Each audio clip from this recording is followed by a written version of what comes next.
I want to do stuff that's easy but still kind of cute, but simple enough to be replicated in case you are interested in resin and doing things like this. But I am in a colorful mood, as you may have noticed from the little acrylic painting that I did. So I pulled out some of my resin pigments, and these are ones that I haven't used before. So I'm going to probably have to open them. Yeah, I'll need to cut them open. But I have 4 beautiful colors, and I have 4 letters in the word love in this beautiful mold here that I haven't used in a really long time. I actually had to dig it up, but I am using the Magicfly resin pigments, and I have the shades Pearl Blue, we've got orange, pink, and fluorescent green.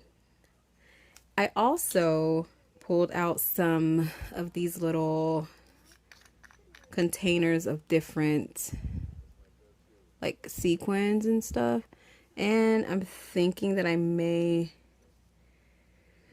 incorporate them in this as well. Because at first when I saw them, I thought they were like almost like colored foils, you know?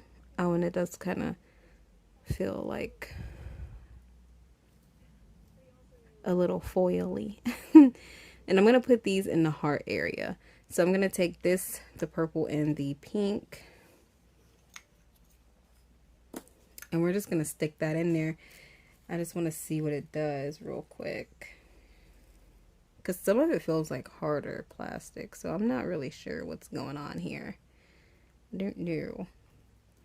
Figure the purple will be nice in case the blue and the pink start to mix when I pour the resin.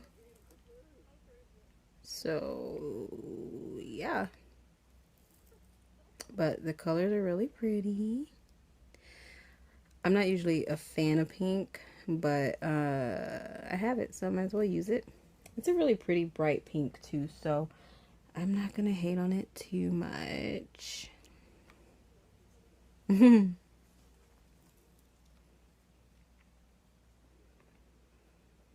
this is one of those things that you can make fairly quickly. Also, I figure by doing this, I can also figure out how much resin I actually use to make one of these, because the last time I did this, I don't think I measured the resin. So this will be something for all of us, really.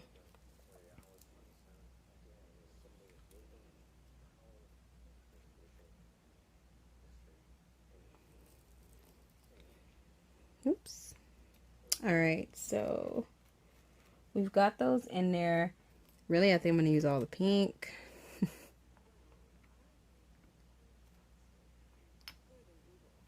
Yeah.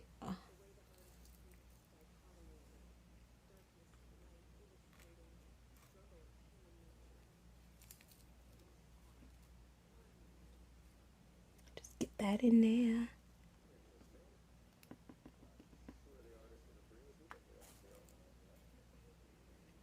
So since I just ran out of that color, you guys know this is a one of a kind. So if anybody wants it,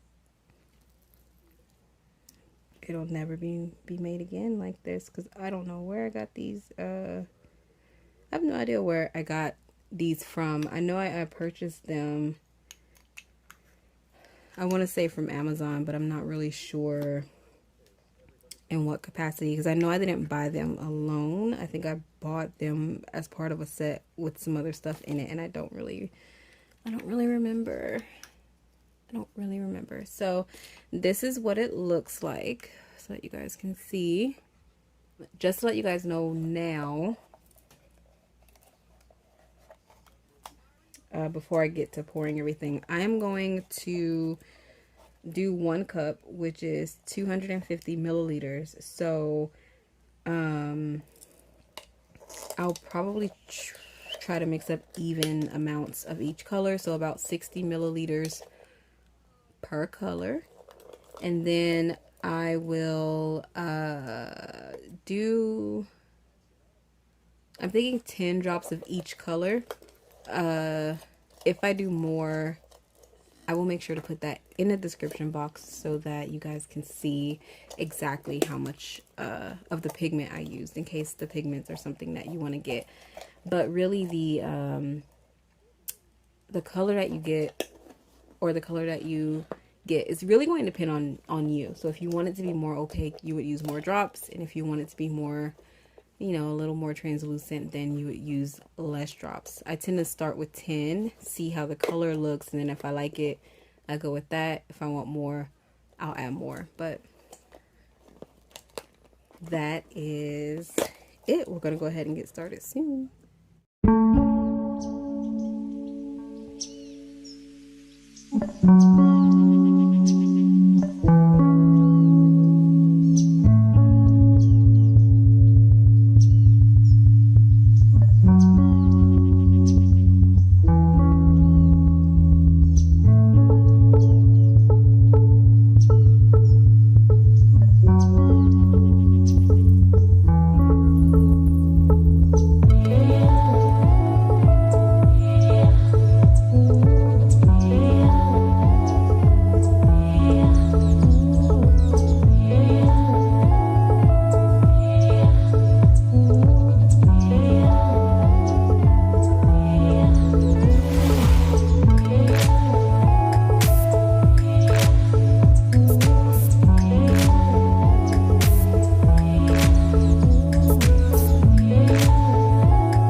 All right, so it is the next day, and we're gonna go ahead and unmold this and the little bear that we got to finish. So I'm gonna do the bear first, just because I'm so curious as to what this looks like. Ooh, oops.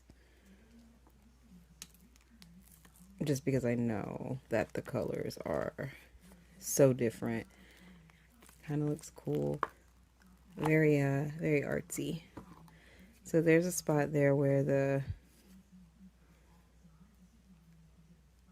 you can tell some of the resin didn't go in like it should have, but that's so cool. Very funky, very artsy fartsy. I haven't unmolded something like this in a long time, so bear with me. It might take me a few minutes. Ooh. So it's still slightly malleable because it's only been about 12 hours. But it's hard enough to take out of the mold, and that way if I want to reuse the mold for anything, I can. So that's why I'm taking it out now.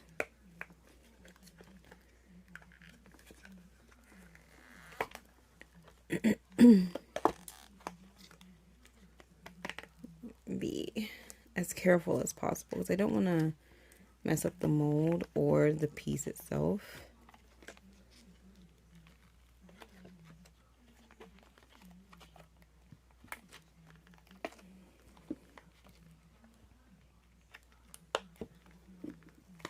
Okay. Now you guys are probably like, girl, you are so slow. There are products that help with being able to get your pieces out of a mold. I think they're called mold release, something like that.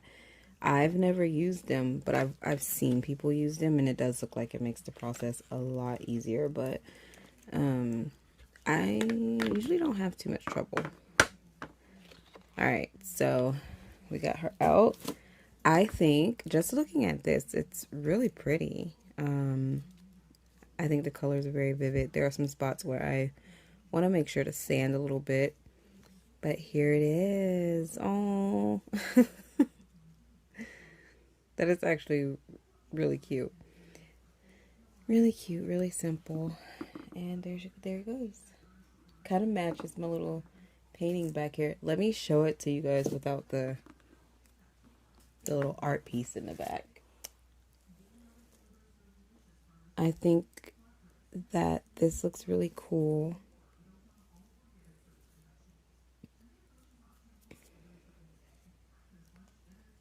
Very simple. That green, man. Whew, she was a doozy. Also, in case I forget to mention it in the video, I've already started going back through some of the footage, and for some reason it got me showing each color that we're using. But then when I went to start pouring, my camera doesn't have that part. It's only showing where I finished filling it up, but I still wanted you guys to see the piece, so I'm still going to put the video out. But yeah, I will say that if you want to do something like this, it is so much easier to pour with a container like this one, a silicone cup, because you can bend it and, you know, do with it what you want. I would say if you're wanting to replicate something like this and you have a mold very similar, this was no more than 150 milliliters of resin. There are, I will say this, so where I have the like sequin stuff, there are some air bubbles. So I think if I did this again in the future, I would actually put down maybe a thin layer of clear resin first and then put this down. And that way it would prevent the air bubbles that you see under the sequins. Because remember, I put the sequins down first. And I don't see that issue in the other colors. So I know that it was from having these down first and air just got trapped under them when I poured the resin. But other than that, I am actually really happy with it. I love the colors. I love the way they came out. That fluorescent green is nearly invisible, so I did have to mix it with a green alcohol ink that I found. I dug around to see if I could find anything because the color was not coloring, okay? But other than that, you guys, that's all I have for you today. Thank you guys so much for watching, and I hope you have a wonderful, wonderful week wherever you are. Bye, guys.